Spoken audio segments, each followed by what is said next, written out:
I imagine that right now you're feeling a bit like Alice. Tumbling down the rabbit hole? Hmm? You could say that. I can see it in your eyes. You have the look of a man who accepts what he sees because he is expecting to wake up. Ironically, this is not far from the truth. Do you believe in fate, Neo? No.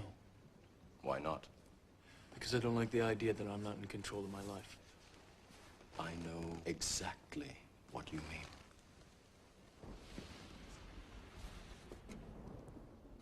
Let me tell you why you're here.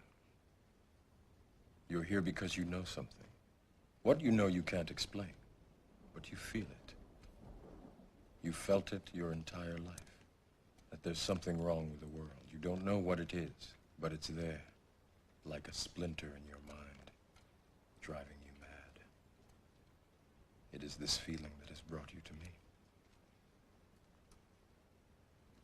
Do you know what I'm talking about? The Matrix.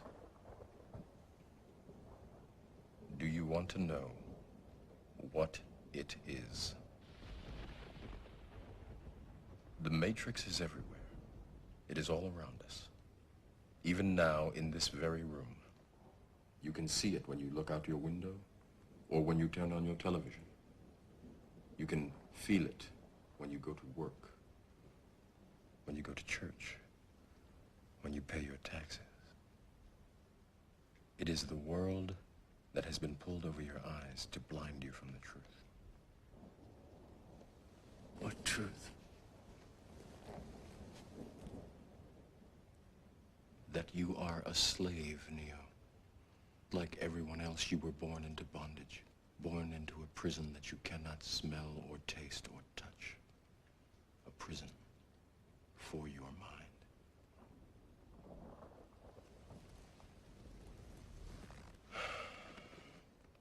Unfortunately, no one can be told what the Matrix is.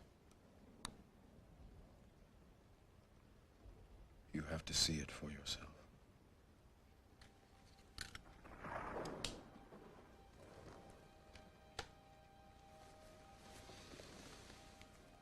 This is your last chance. After this, there is no turning back. You take the blue pill, the story ends. You wake up in your bed and believe whatever you want to believe. You take the red pill, you stay in Wonderland, and I show you how deep the rabbit hole goes.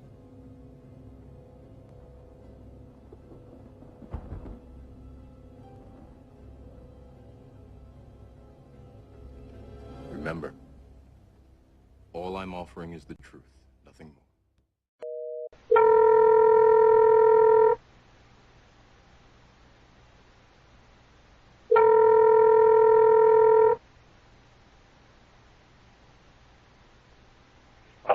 Yeah, yo, Moose.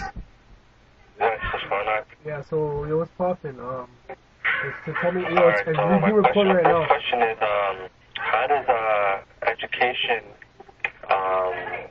manipulate society and make people think that the only way to have a successful life is through education?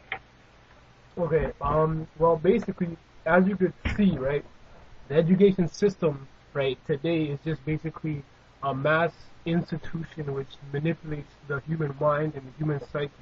Because the fact is that what school really in fact means is just the fact that it's a society or a people directed and put to a direction where they almost go through that same direction, that same path as you see today with universities and colleges.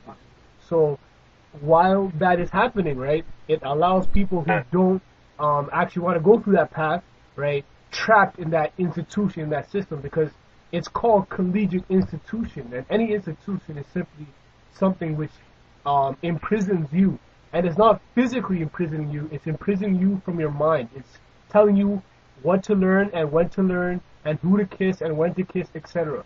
So what that does, it conditions the human mind to basically, follow orders, be in compliance, etc.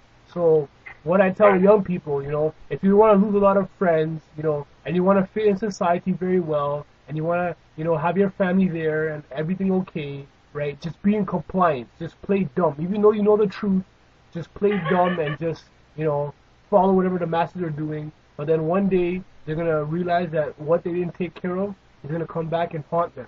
So that's what the education system is about today. It's just a system which has been corrupted since day one, because education today is basically creating individuals to be what you call politically correct. It's not making the individual be a successful individual. It's in fact making a generation be just everybody being the same type of person. That's why they, have uniforms. They teach you the same curriculum. They teach you the same subjects. They teach you the same everything, right? Because after that 14 to 15,000 hours of being in a classroom from kindergarten to grade 12, you should have already know what you want to do in life. But why is it that the majority of people are lost? Because the fact is, they don't teach you anything in school, period. If they're going to teach you something, they're going to teach you, the conditioning of dogma, of just basically, when the bell rings, you can eat. And when the bell rings, you can go outside. And when the bell rings, you got to come back in class. And when the bell rings, you go home. So it's just teaching you the conditioning of a dog. When you whistle, the dog comes to you. When you whistle back, the dog goes chase something else, etc., etc. So it's basically just conditioning the mind and the psyche to basically be in compliance, to follow orders in the school and in the teacher's office, etc. It's just an incredible situation we have today. It doesn't allow people to really question, because I believe that the biggest thing is that in order for you to expand your mind, you have to have deep questions, and you have to have critical thoughts about life and just about everything in general, about where you came from, who you are, where you're going, etc. But there's none of that in school whatsoever. They just, give you the same old, rope ritual antics of just, get along to go along and get a work permit, and that's what a degree is. It's a work permit. So don't feel any shame if you don't have a degree, because it's just a work permit. At the end of the day, all it really does is just teaches you, and it tells the employer who's hiring you that you know what to kiss now and you know who to kiss. That's it. And when to kiss. Right. This is that simple. So that's just what the education system is today. It's just a very corrupted and diabolic system since day one. Every single system in Western civilization has been corrupted since day one. Television, everything has been corrupted since day one. Period. It's broken. It doesn't work. It's the Titanic, man. It's just that simple. So there you have it, man. That's just what it comes down to, because it doesn't make sense how a child is able to sit down in a class for 14,000 hours, right? That's how many hours you're sitting from kindergarten to grade 12, and you basically don't even know what you want to do in life. You're very confused. You're very jagged. You're very, lost. You're going through anxiety, etc. Because the fact is that they're teaching you how to just be a politically correct human being. Follow the laws, follow the rules. Go have recess. Eat our snacks. Go to the auditorium. Do the gym. It's just an incredible curriculum which they offer the students, and they don't really offer subjects where that individual can really find themselves. And that's just the biggest question that the majority of thinkers have to do. And I believe that in order for you to find yourself, Mustafa, is you have to basically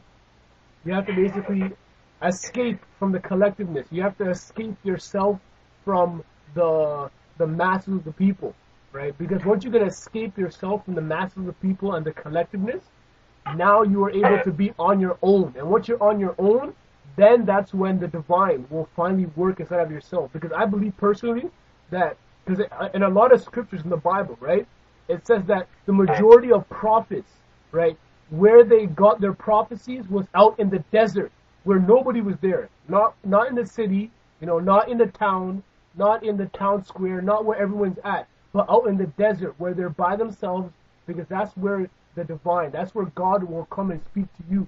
And that's where I believe that you get your true spiritual connection, not in, a church and in all that stuff where people are at, but in a place where you are by yourself, where you get your divinely connection with God. And that's how I found myself, where I'm able to just separate myself from the masses and the collectiveness of the people and be by myself, think for myself.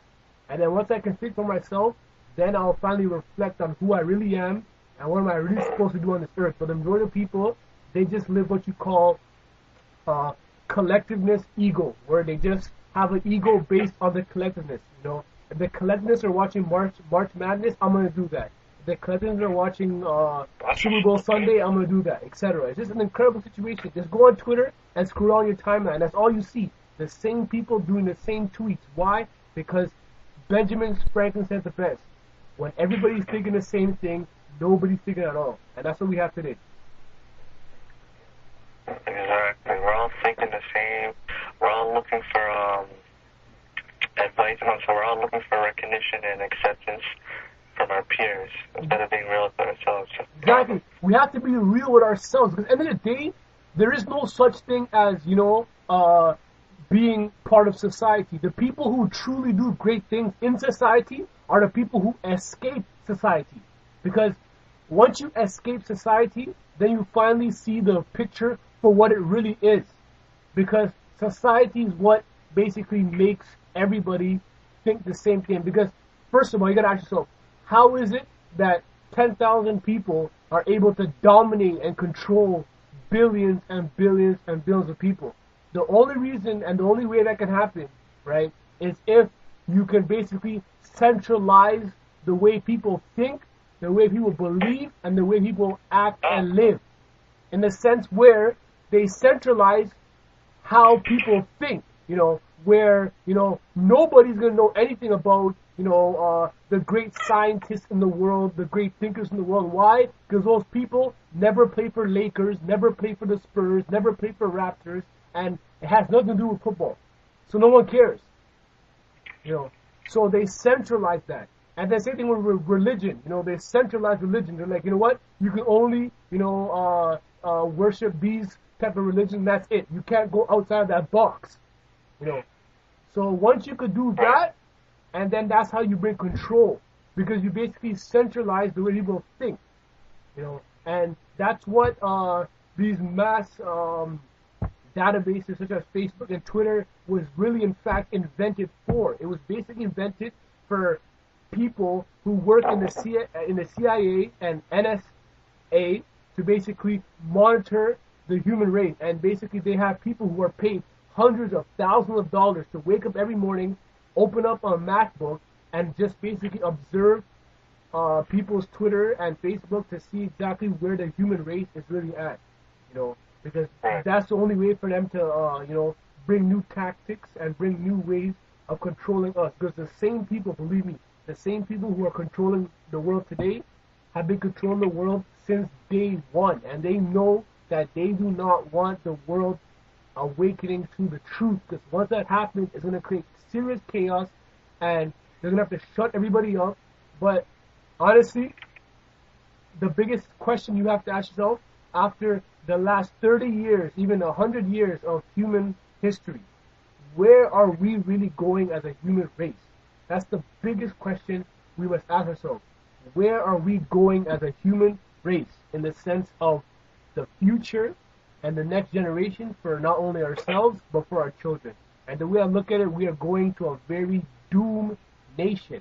And I am not trying to, teach people what to do, right? I'm trying to honestly teach people what not to do, because this is kind of like the Titanic, I can't pat somebody on the back, right, and tell them, arrange those chairs on the Titanic. I can't do that. I'm just going to tell them, forget about the chairs, because the Titanic is going to go down no matter what. Same thing with the system. We can't try to fix the system. The system's going to drop and fall no matter what. We have to basically let the system destroy and let the system crumble, and let's, intellect and educate ourselves, so when the system does fall, we could create a whole new one that's in favor for us, not for them. Because once that happens, I've been doing some incredible research on the islands and what is happening, in fact, in islands, south of America, which the United States have full power control of, for the past hundreds of years, since like 1920s with Nazi Germany, right? And the Nazis are still alive today, no matter what people think about it or can't believe it or, don't care. They are still in control today, period. They might have lost that battle, but they did not lose that war, period. And in my personal opinion, I don't even think Hitler is dead, because I don't think there's no way that a dictator that powerful can die, because there is, laws, right, where when somebody that powerful, loses in a war, in a battle, those people are just given a lot of money and they're just sent to an island like South America or Brazil, whatever the case may be, and they just tell them go sit there and just stay there. Because those people, they don't just die like that. Dictators do not commit suicide, period. It's either someone comes and kills them or they're alive, period. No dictator comes and kills themselves. There's no such thing as that. You see that all around. Those of Gaddafi and all of them. No dictator kills themselves, period. It's just that simple. Because they're just that powerful. They're going to wait until somebody kills them. So, in saying all that, go back and watch that movie. There's a movie called, what's it called? It's called The Island of Lost Souls, right? And in that movie, right, it talks about the crossbreeding of animals with human beings in the islands, which I was just speaking about, right, in South America, where the Nazis of America own those islands, and they basically have scientists down there since 1930 doing animal and human being crossbreeding, because the masters of this world, what they want to do is, Mustafa, is they want to basically change the human race completely, make a whole new different creation, so that one day the human race will be so corrupt in the fact that they're just going to be animals. They're just going to think like animals because they're crossbreeding animal DNA into humans. So we won't be able to go to school, we won't be able to read, we won't be able to understand knowledge, etc. All that we're going to do is work, and they're going to give us a sugar cane, or they're going to give us, crumbs of food, and we're going to go back to work again. We're just going to be like cows and donkeys. It's just that simple. Just work on the land, and they're going to feed us. And I am totally not surprised about that, because I know that this is capable and this is able to happen, because the master of the world, once you really do the research and you really do the study, these people are profoundly evil. They're more evil than you even think the definition of evil really means on the dictionary. These guys are completely evil. They do not care about ourselves. They don't care about our family. They don't care about our well-being. They don't care about none of that. All they care about is one thing and one thing only, and that's ruling the whole entire world, and they're going to do it no matter what. If that is killing innocent people, they'll do it. They don't care, right? And the only way for us to stop all this hypocrisy and stop all this tyranny is for man to educate themselves and wake up and understand what's really going on here. Because I hate when people say that, God is doing this to us. But in point of fact, all tyranny is man tyrannizing man, in the sense that man is tyrannizing his own being, right? We are tyrannizing each other, but God is just watching us. But God also has its time where it shows itself, because nature has its time where it shows itself. So that's what we see today. So if you have any other questions, just let me know right now. Okay, sounds great. Yeah, I agree on a lot of things you just said. Mm-hmm. Okay. One other question, because I heard you were talking about how your mind's kind of lost, or jagged or unstable, etc. So what do you feel about your mind right now? What state is your mind? How do you prevent lose your mind, or being stable within yourself and understanding, Okay. stability? All right. Well, as you can see, right, your mind, right, is probably one of the. It is in fact the most powerful tool, powerful weapon every individual has, right? And the masters of the world know that, right? That's why they give us all this junk, this TV, this toxic thing to destroy our mind, because our mind is the head, right? There's a saying: if you cut off the head of a snake, you have won. Because once the snake's head's cut off, the snake cannot do anything to harm you. You have won.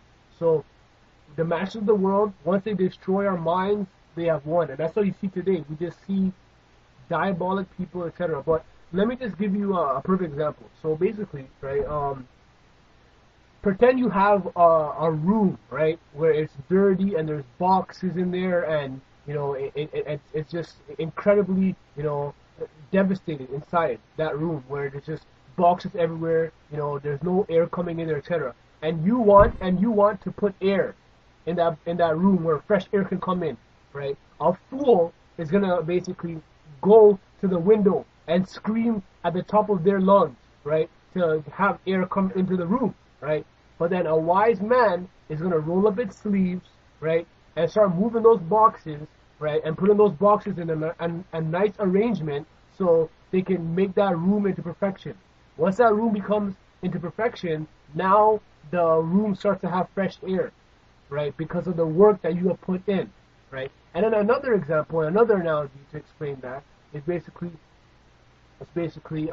if you were to buy a new house, right, and you buy that new house and there's a garden, right, and that garden outside is not at its peak point, or it's not at its perfection point, right, and you want nature, you want the birds and the squirrels and all that stuff to play in your garden, right, and to make your house look beautiful on the outside, right? The fool is gonna go outside, right, and scream at the top of their lungs, for the birds and the squirrels to come inside, right, until the neighbors start hearing and until they start, looking like an idiot, right? But a wise man is gonna go on their knees, right, and start pruning the what's called, start pruning the leaves, start cultivating the soil, right? And what's going to happen is that now the birds are going to start flying in. Now the squirrels are going to start flying in. Why? Because nature precipitates to whatever action you give it. So if you give nature a positive attitude, it is going to bring the same thing back to you. If you give nature a negative attitude, it will give you the same thing back, right? So that's how your mind works, in a sense where you have to in tune yourself with nature. In a sense, you have to basically look at nature, because God said that if you want to look at me, look at nature. And you see it all around you. Tomorrow morning when you go outside and you see all the squirrels running around and you see all the birds flying, that's God. Because everything God made was free, period. But the only thing that's not free, and you see it all around us, is human beings. And the only freedom that human beings have is in their mind. Because God has given us the most powerful mind on this earth. That's why we dominate the earth, right? But the only way for a human being to be free is to educate your mind and get in tune with nature, right? And understand that nature is what's going to make a man free. But I even had a quote the other day where the more man destroys nature, the more man destroys his own freedom. Because nature is what guides man. Nature has guided man for thousands of years, since day one, since Adam and Eve's time, through the astrotheological aspect, through the seasons, through etc. Nature has always guided man, but today, man has lost that connection with nature. And that's why they're lost in spiritual power, they're lost in mind power, they're lost in all type of power, right? And then on top of that, what is the greatest thing that man always does consistently? We always do what you call self-cleansing, right? We clean our driveways, we clean our houses, we clean our rooms, we clean our clothes, we wash ourselves, we clean our bodies, we won't eat a plate that's dirty, we won't eat with a plate that's dirty, we're going to wash it first, etc. But why is it that we can't even clean our minds? We have murdered our minds, we have destroyed our minds, right? We have to clean our minds as well, because in the ancient times there were what you call shamanons, who basically were there, who gave us healing potions, etc., that cleaned our minds, right? And that's what we also have to do today. We have to clean our minds, because even nature cleans itself. You see that through the equinox, through winter seasons, going into summer seasons, how it cleans itself, right? So once that happens, then you'll finally start to feel refreshing, because it's a very hard task to do, to clean your mind. It's very hard. But once you practice it, you'll finally get the ropes, and once you get the ropes, it will start to feel refreshing. You'll wake up every day feeling refreshed because your mind is clean, right? Because how many people can go to sleep without taking a shower? Not a lot of people. It's hard to do that because your body's not clean. Same thing with your mind. If you don't clean your mind, you're going to feel frustrated. It's the same thing with your body. You don't clean your body, you're going to feel frustrated. You don't clean your room, you're going to feel frustrated. Everything in man has to be clean. From your body to your driveway, to your house, to your workplace, to your shoes, to everything. So how come we have neglected our mind?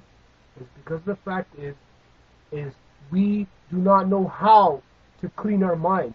The system just gives us, our doctors and our physicians that just, give us all this narcotics and all these drugs that basically, are financed and are produced by the Rockefeller families that have no value whatsoever. They in fact even make you more sick than you already are, right?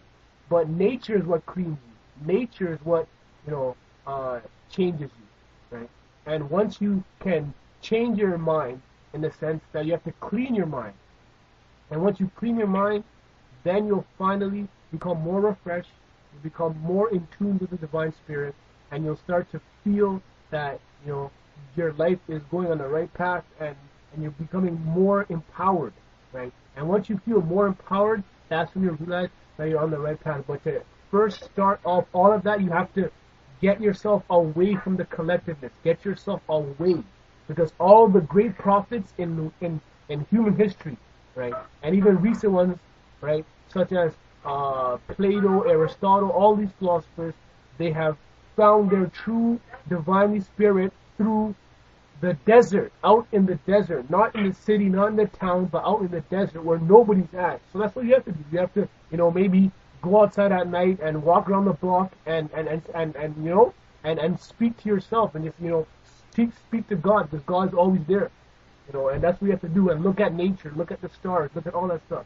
But that's the system which we live in today. They have given us all of this, garbage TV, garbage music, everything garbage. So that's why you have now, a psychotic society, where people are going crazy, people are killing each other, people are going into, elementary schools, slaughtering and killing, 20 children. It's just an incredible situation you have today. But the reason why it's happening is because the fact is people are neglecting their mind. They're destroying their mind because they choose not to clean it. Imagine you not washing or cleaning yourself for 10 years. What would happen? You'll feel dirty. People will start moving away from you, etc. Same thing with your mind. Once you start cleaning your mind, then the divine will start coming close to you. Then the nature will start coming close to you. Haven't you realized that the people who can go outside and all the birds come to them, and all the animals come to them, those are the ones who have the clean minds, right? Because they have cleaned their minds, and nature recognizes that.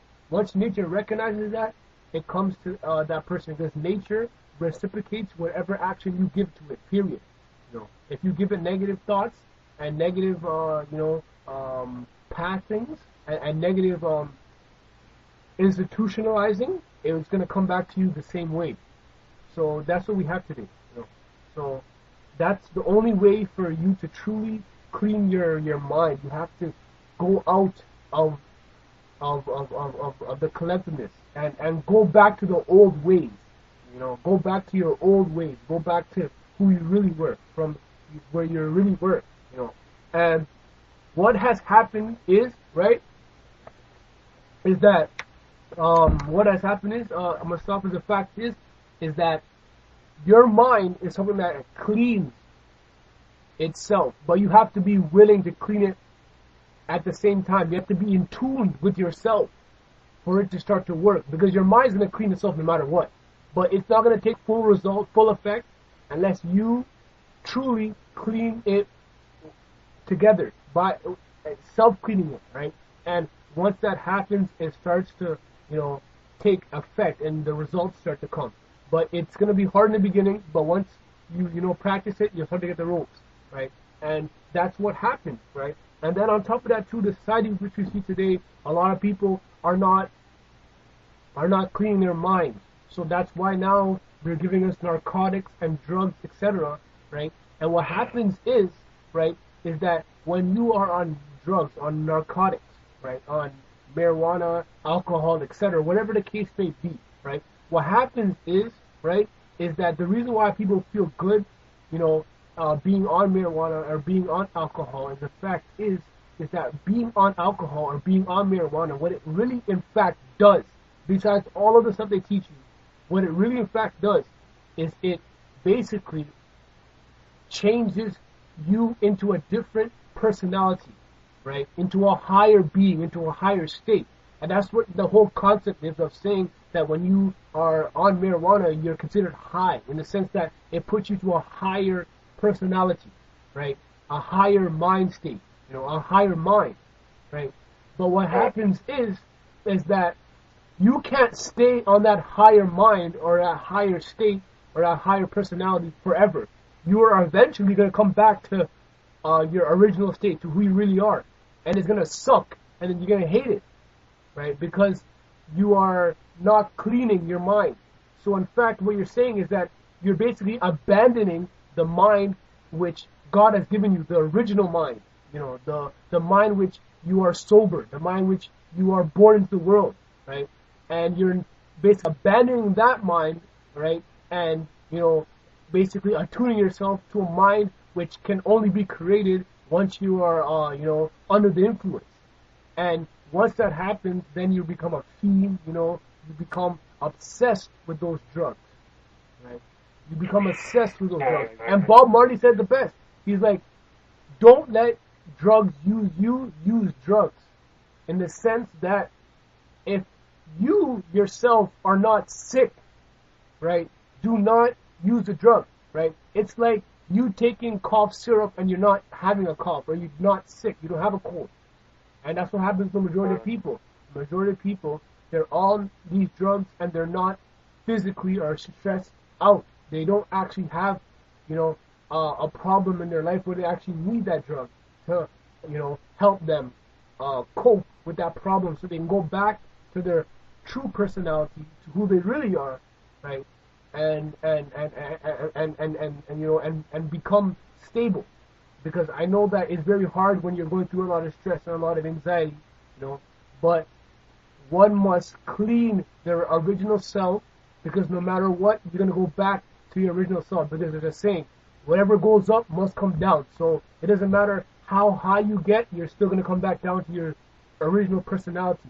So you have to clean your original personality. You got to clean your original mind. You got to clean your original mind state, because no matter what, no matter how much you smoke your marijuana or drink your alcohol or be under influence, you're always going to go back down to your original personality, your original mind state. And that's what the majority of people are feeling lost and angry and all that stuff, because they don't know what world to go into. They don't know what personality to go into. They should I stay in my original personality, or should I jump to the high personality? They don't know which one to jump into. But sooner or later, they're going to realize that your original personality has to be your one that you are truly, in love with, that you are truly in tune with, because that's the one that it's truly going to allow you to, connect yourself with the divine. Because that artificial, personality, the one that you get when you're under the influence, that's the one that's going to basically, allow you to basically escape all of the problems that you have, right? But you're going to go back to it regardless, right? The best way to put it is that your original personality, right, if it's dirty, right, it's like being it's like living in your dirty room, right? Nobody wants to live in a dirty room, right? So what happens is that when your room is dirty, right, and you're lazy, you don't want to clean that room, and your room stinks, and you don't want to stay in that room, right? What happens is that person is going to do what? That person is going to, instead of cleaning that room, that person is going to want to, sleep over at somebody else's house, right? And stay at somebody else's room, where that room smells good, and the room's organized, etc. So that's the same analogy of, being under the influence. And the sense is that you don't want to be yourself. You don't want to, be in your sober personality, right? Because it's so dirty, right? It's so toxic, right? You'd rather be in the high personality, in the personality which is under the influence, because now you're in a clean room. Now you can sleep with fresh air. Now you can sleep with, a room that has Febreze and it smells good, instead of being in a room that's dirty and toxic and etc. And that's when you start to hate yourself. That's when you want to be high all the time, or be, alcoholic and etc. And all those moods can change, and it will start to build into, disorders such as schizophrenia, etc. You start to build hallucination, and it's just an incredible psychiatric, canvas which you really look at if you are looking at on a sociology aspect and a sociology perspective here. So that's what we have today. Exactly, that's what we have to do as a society. So there's a lot of great things that dictate, the direction of our society right now. We're being misguided a lot of things, especially when it comes to medication and narcotics and side effects. And basically they prescribe you a medicine, and that medicine causes side effects that require other medication. Exactly. So it's a long cycle. It's just a business, and all that ADHD stuff, and say, take this pill and all that nonsense, that in fact even kills even more IQ. It makes you even more stupider, than you already are. So all these kids who have the ADHD and say, I gotta take these pills, my doctor gave it to me, etc. Those pills even in fact destroy your IQ even more. It makes you even more stupid.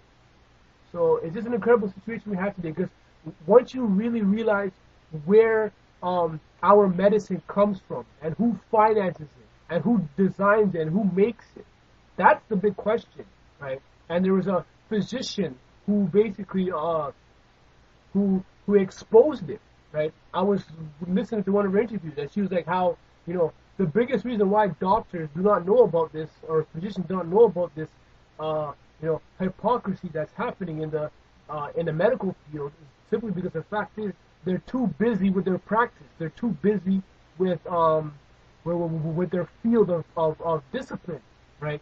So when they're so busy with their practices and their field of discipline, they don't physically have the time to do the research and the study, of what's really going on, of what's really happening.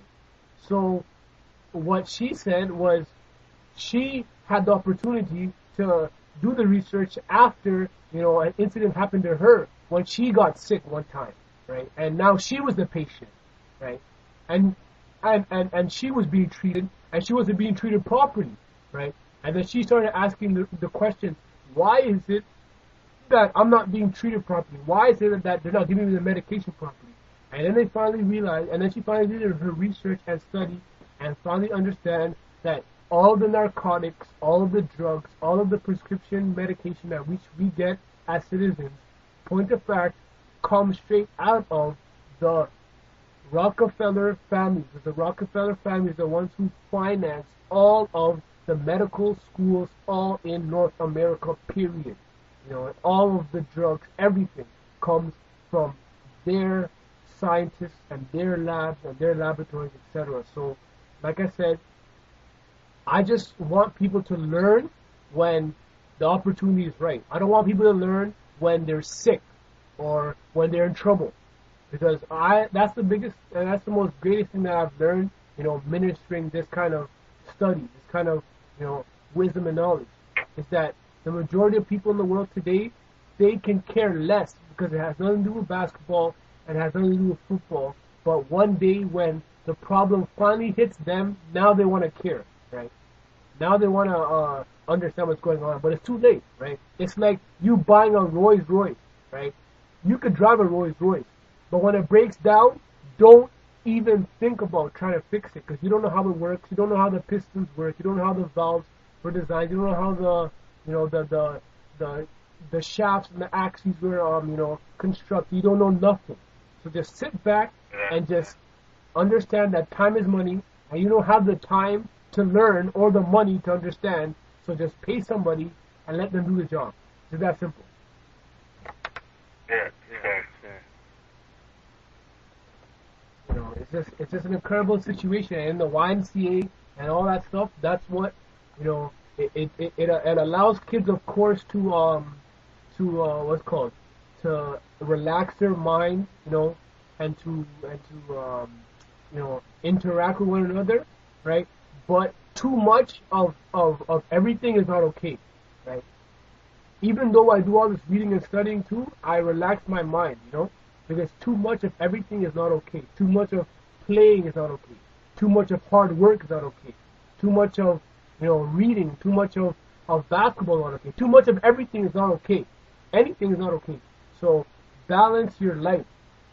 Because the more you balance your life, right, the more spiritual you become, the more mind cleansing your mind is, the more energy you start to have, because at the end of the day, right, sleeping is not the only form of regenerating energy, period. Regenerating energy comes in different aspects, not only just sleeping, but in, spiritual bonding, spiritual meditation, exercise, etc. The list goes on. Not just sleeping, but the majority of people today, they just sleep all day, and they just, become more tired also. But tired is just a mind state more than it actually is a physical being, because the majority of things in life, right, is in fact an illusion, in the sense which it does not exist, but you bring it to exist. You create it to exist, right, through your mind. Meaning that you may not be tired, but if you think about it in your mind, right, and you believe that you're tired, then you are tired, because you create it now, right? Or, you might not be sick, but if you put it in your mind that you're sick, then you will be sick, because you have now created that sickness through your mind. Your mind is a very, very, very powerful tool. But the social architects of today's society, right, who work in the CIA, NSIA, etc., the list goes on, MI6, just all these secret societies and these secret agencies which work for government, they are class A social architects, especially, the guys in Hollywood, the Steven Spielbergs, the Stanley Kubricks, the George Lucases. They know the name of the tune. They know how to play with the human mind. They know how to allow you to go to a movie theater, watch a movie, and never really think about it, and never really think about what's going on, because you don't have the psyche, you don't have the actual, mirror neurons or the mirror transmitters firing at that time that allows you to pick up those signals and pick up what those directors are really trying to tell you and what they really mean, right? Because what they do is it's an illusion. Basically, they try to blend in what you don't want to see. What they don't want you to see into an actual art form, so they'll distract you to make it something else. Exactly. Exactly. So what you don't want to see, you'll see, and then what they don't want you to see, you won't. That's simple. Exactly. And even there's this TV analyst. His name is Dick Gregory, right? He said that the only thing that Hollywood does, it shows you, or it produces movies which show you what the government has done, what the government is doing right now, and what the government is about to do. That simple. So once you can realize that, then you understand that movies have very powerful meaning to it. But you have to understand that there's a message behind the message. They'll never, ever, ever show you the real picture, the real message, right face forward in front of you. They want you to really think, because these Steven Spielbergs, they know exactly what they're doing. And I know exactly what they're doing, because I know exactly what they're trying to tell the human race. And it has nothing to do with entertainment. It has to do with really teaching the human race, but in a motion picture concept and a motion picture way, going with 48 frames per second or 24 frames per second, depending on the HD or resolution that they are portraying the video or the movie as. So it's just an incredible world which you live in today, and it has nothing to do with, morality or ethics or none of that. It just has to do with business, period. The mafia said it the best. It's not personal. It's just business, right? So once you understand that, it doesn't matter about people's morality and people working, 19-hour shifts in China. Has nothing to do with that. It's just a business, period. Because I was watching a documentary where this 10-year-old girl, right, she is only 10 years old, and she works 19-hour shifts in the sweatshops in China, in Bangladesh, right? And she said that she is so tired that she feels that she's dying, and she's only 10 years old. Can you believe that? Right? But that is the world that they're living. It's incredible. It's just a business, right? And the most magnificent thing that people must understand is that courts and just how everything in the system today works, right? Point of fact, courts, I was talking to a lawyer the other day about this. Courts, in fact, do not work the way you think it does. All crime is in commerce. Period. And I'm talking about, I'm telling you this in a lawyer's perspective. If you were to speak to an honest lawyer, he will tell you this. I spoke to my brother's lawyer, honest truth, and he said personally that all crime is in commerce, right? In the sense that all judges, they have every single crime, every single law in the books, in a binder, in a huge book, right? And every single crime and every single law is attached with a certain commercial paper which the accused has to pay. So in the sense that if it's a capital murder, it's a murder one, or pretend it's a murder charge, right? Besides that murder charge, there's gonna be a commercial paper, and it's gonna say $4 million or whatever the case may be. I don't know, but $4 million. This is what the lawyer told me, right? And it will say $4 million, right? And the person who's being convicted, right? If he comes to court that day and pays $4 million, he can go home. Even though he killed that person and, he basically took a life away from somebody's family, etc., he will go home. He'll be a free man if he can pay that $4 million to the crown, to the courts. Because it's commerce. Because the way the system works is that in courts, when you kill somebody, they don't really care about that particular person. They just look at it as in, you just killed one of our corporations. That person was making money for us. That person was paying taxes. That person probably had a house. He was paying mortgage.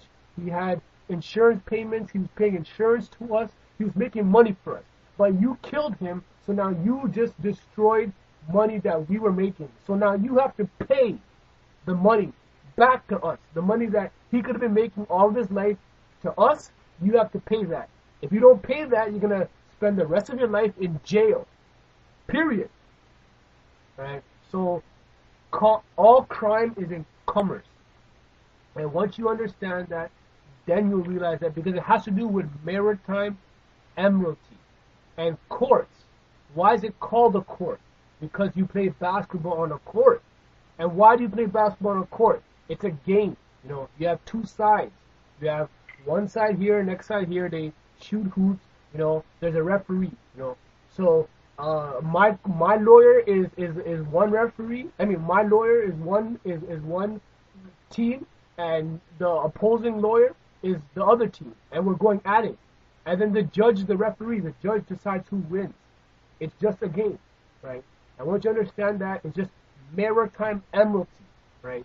Because what happens is that the judge sits on the bench, and the bench in Latin means bank, right? So the judge rules for the bank, in the sense that You know, the judge does not care who wins or loses. Somebody has to pay the money back to society, right?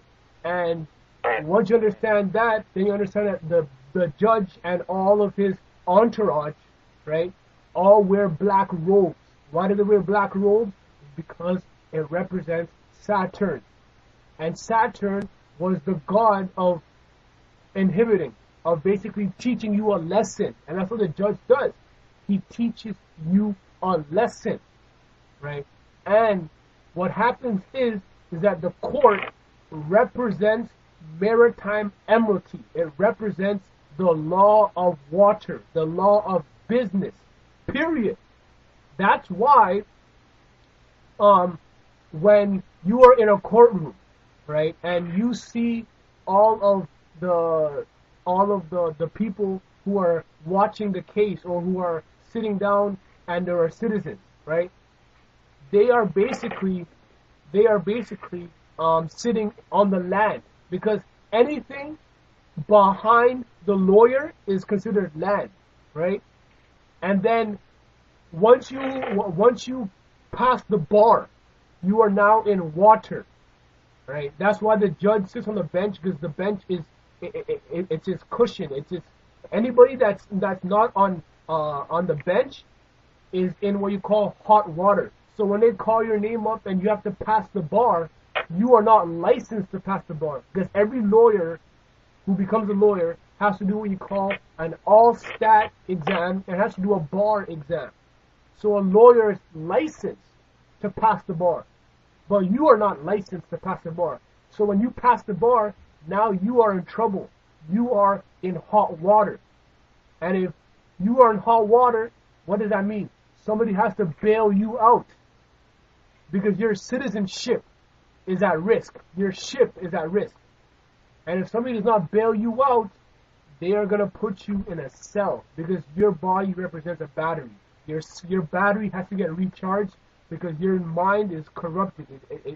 It's not ready to stay in society. So they got to put you in a cell and rehabilitate your battery, so that one day you can be put back into society and go as a law-abiding citizen. But the court is maritime emiralty, period. It's the law of business. Once you understand that, then you'll finally realize that that's what it is about. You know, I could talk about this kind of stuff for hours, but that's what it is, right? And then from going to all this stuff, then you start to ask yourself, why is it called maritime emiralty? Then you realize that when you were born, right, you came out of your mother's water, right, out of your mother's canal. You went down your mother's canal and you came out of your mother's water. So by law, you are a maritime emiralty product, period. You are a product.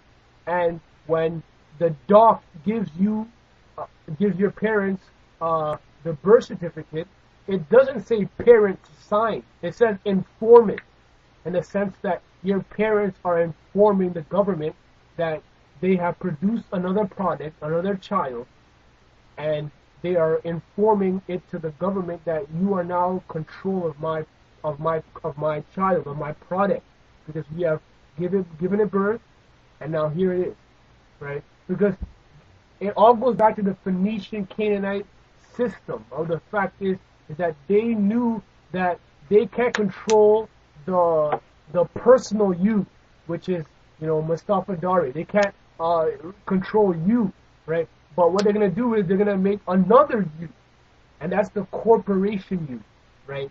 Where they basically capitalize your name, because there's two different types of people. There is the personal person, and then there is the public person. The private and personal person is, you know, the person who you're around, you know, with your friends and your family friends and your family, etc. That's your personal, and that's your personal self, right? But then your public self is in all capital letters, right? That's why every single bill that comes to your house is in all capital letters. Every single, every single job interview, every single bank statement, every single FIDO bill, every single government issue. Anything that has to do with business, period, is in all capital letters.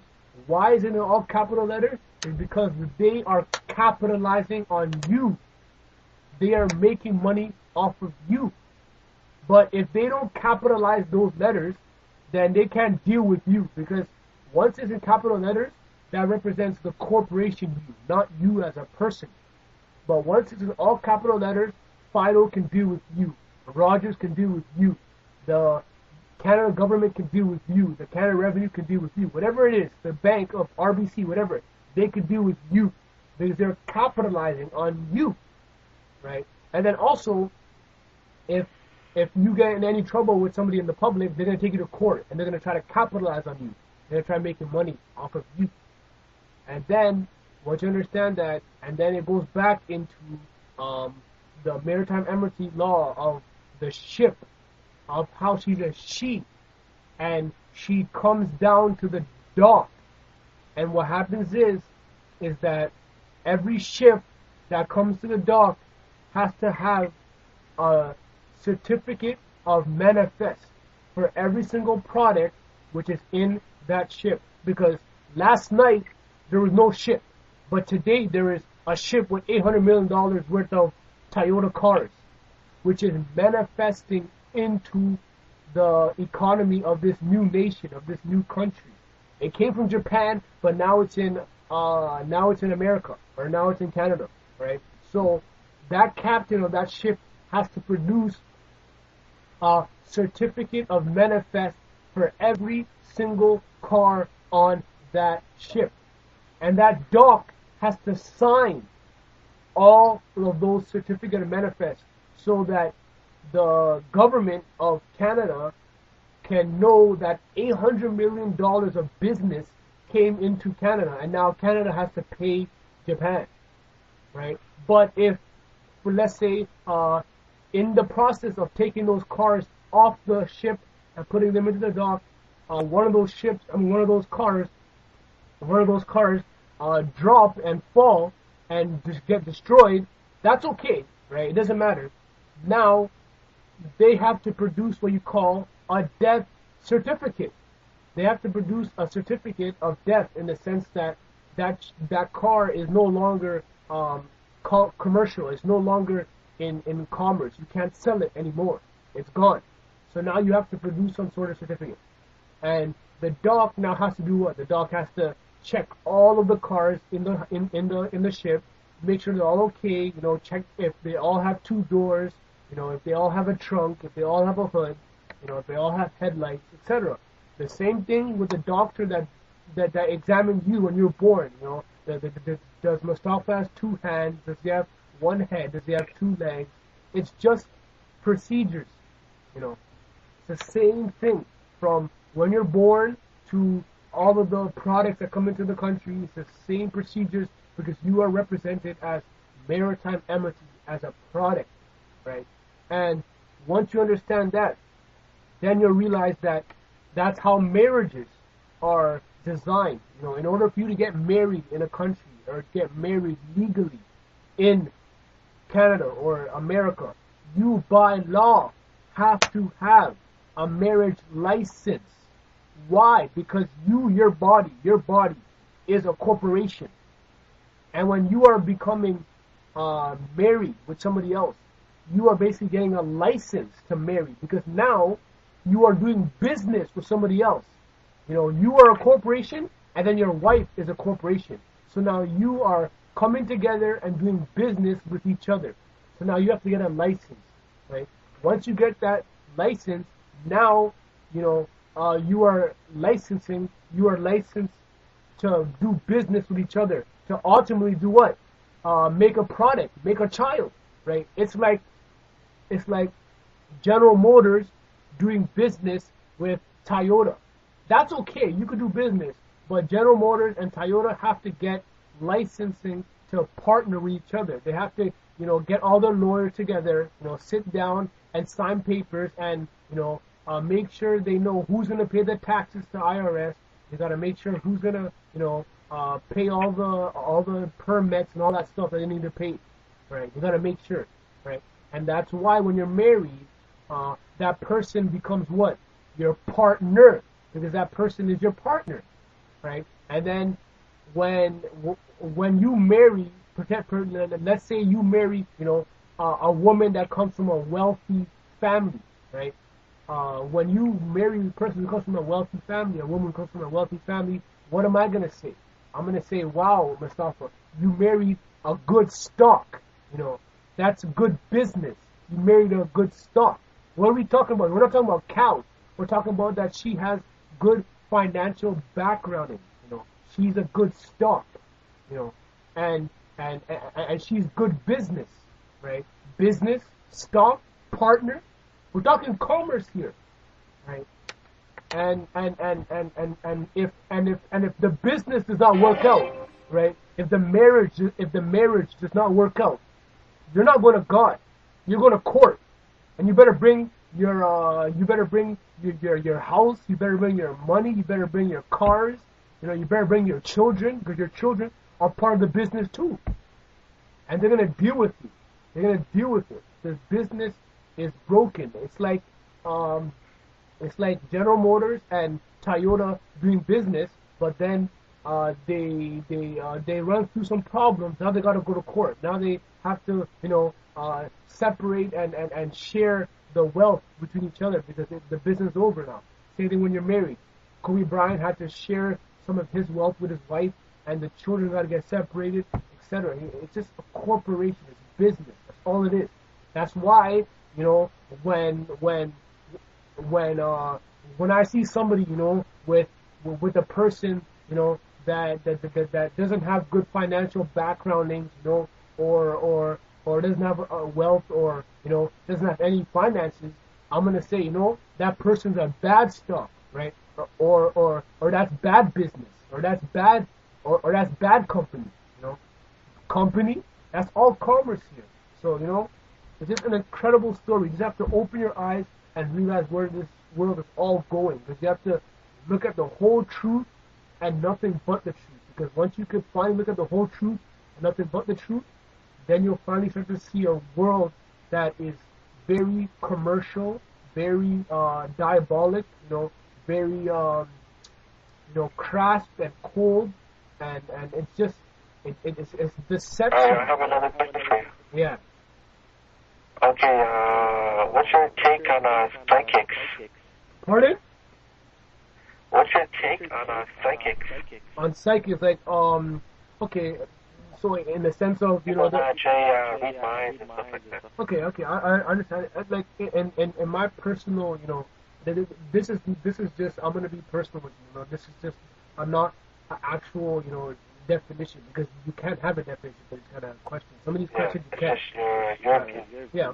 So my views, right, is that with these psychic people, right, I believe that you personally can't go to somebody and have them physically tell you what you are gonna do, and judge your future and predict your future. No such thing as that. I personally believe that your destiny, right, is something that you can never figure out. But what one must understand is that once you truly feel happy, right, and you're truly clean, and your mind is truly, stable, that's when you'll finally realize that that is what you are supposed to do, right? Because the reason why your mind is, feeling jagged and unstable and all these things is because of the fact is that your mind is basically reciprocating to whatever it feels about what you are doing as an individual, right? So once that happens, then you will realize that no one, I mean no one, is going to tell you your future or what you should be doing in the future. No. I believe that person, this is my personal view, that God shows you personally what you are supposed to do and what you are going to do. It's that simple. And whether you like it or not, the divine spirit, God, has a destination predetermined for every single individual on this earth. But The only will and the only free will that a human race and a human individual has, period, is either choosing between going the hard way or going the easy way. And the easy way is simply getting in tune with God and, making your life easier by going in tune with God and basically understanding that what God is trying to do to you, He's doing it because He understands what He wants you to learn on this life. Because when you do die, it'll make so much sense to you. But what happens is that the masters of the world, they don't want us to get our true power of what we are really supposed to do on this earth. They don't want us to understand nothing. All they want us to know is what's on NBA TV tonight, and is LeBron James playing, and that's it. That's all they want us to know. And once we start to open our eyes and realize that once you open your eyes and realize that do not put your faith and trust in man, whom there's no salvation. The only salvation is through yourself. It's through you truly believing in yourself that you basically have to attune yourself. And the best way to do it, and I do it every night, and I've been doing it for a while now, is that speak to God audibly. Ask God. I'm confused. I am. I'm lost. I need guidance. And tell God, that I'm willing to do whatever you wish me to do, because I know that I have been born on this earth to do something that I do not understand, but I know that you have planned what I'm supposed to do since day one, and I cannot change your destiny for me.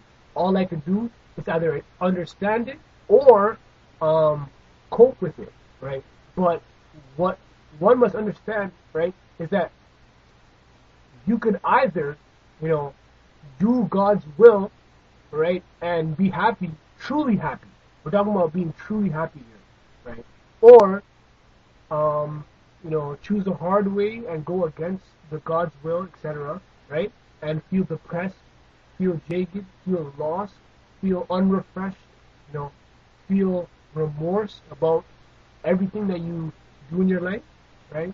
And totally just, in that jagged sword where you're just completely just questioning everything in your life and not standing firm of your beliefs and what you are really supposed to do. So after you ask God and ask God for guidance, etc., then you tell God that if you have heard me, tell me or show me that you have heard me. Right? And leave it at that and finish your prayer, say amen, etc., and watch what happens. Because once you ask God to show you Himself, He damn sure will. The window might open, you might get a cramp in your leg, the door might open, music might turn on, your phone might ring. It's an incredible, paradigm which you are testing. Because God's paradigm is not even a paradigm. It's a universe. It's infinite. You don't ever test God's will or imagination. It's incredible. Just don't even try lying to God, because He could say more than you can imagine. He could do more than you can imagine. So once you understand all of that, then you'll finally realize that the best way to do it is get in tune with the Divine Spirit and get in tune with the truth. Because the majority of people in the world today, they're not in tune with the truth. They're in tune with what they have been told to be the truth. And that's just the tragic situation we have today. And we're seeing it all around us. There's an incredible situation to see. So, yeah, if you have any other questions, just shut it out. That's about it. That's all the questions I have, actually. Thanks for the information. You hit on right on the answers. I would like to say, in general, that's about it. Okay, all right, so basically, I'm just working, and if you need any time to speak with me, just let me know, and we'll talk, bro. Just thanks for the interview, Yeah, no problem. I'll send it to you for sure. You're recording this, right? Yeah, it's being recorded right now. Okay. Alright, yo. Anyways, I'll talk to you later, bro. Just check out my Twitter, bro. I have some serious stuff coming up. Alright, yeah, 100%. Alright. Alright, later, bro. Easy. Easy.